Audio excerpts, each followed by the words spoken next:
Hey all, well, week 1 is in the books, and what a week it was. Obviously, half of us 1-0, the other half 0-1. I'll get to this week's games in a second.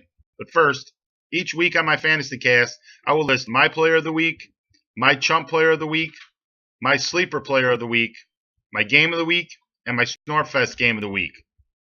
Now let's get to this week's game, shall we? The Schaumburg Misfits struggled mightily last year, but this season started off real quick with a 160-88 victory over Team Taco.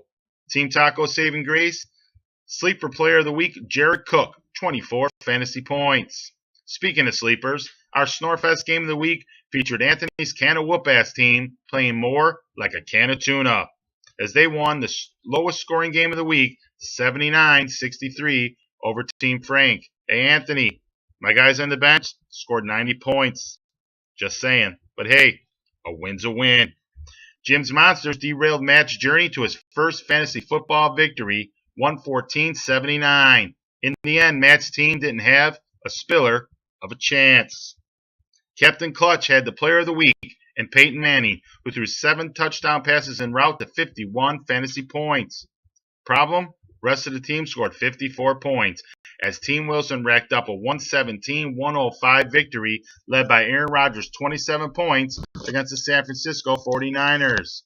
Speaking of the Niners, their 2 players, Kaepernick and Davis, played big in the game of the week, featuring Team Joe Marin and the Prospect Privates. Kaepernick and Davis hooked up for 50 points in late game Sunday, leading in to a 4-point lead for Team Joe Marin over the Privates. Sunday night's game, Cowboys-Giants, featured one player, Dez Bryant, for Team Joe Marin. What did Dez do? Well, he went out and he won the Chump Player of the Week. 2 points, Dez. Great job. This gets us to Monday night, where Team Joe Marin had a 6-point lead going into the games. Team Joe Marin's trio of players scored him 31 fantasy points. However, the Privates responded with 65 fantasy points Monday night, cruising to a 28-point victory. Apparently, I didn't need Anquan Bolden's 26 or Julius Thomas's 23 that were sitting on my bench. Hey, Jack, it could have been much worse, buddy. Well, that's this week's games. Let's look ahead to next week. And our feature game looks like it's going to be the Schaumburg Misfits and the Prospect Privates, as it's the 2 highest scored teams from last week meeting up in a divisional matchup. Well, up until next week, keep your eyes on the prize and on the waiver wire, as there have been a lot of guys claimed. Look, desperation after week 1? Say it isn't so, guys. Good luck. See you next week.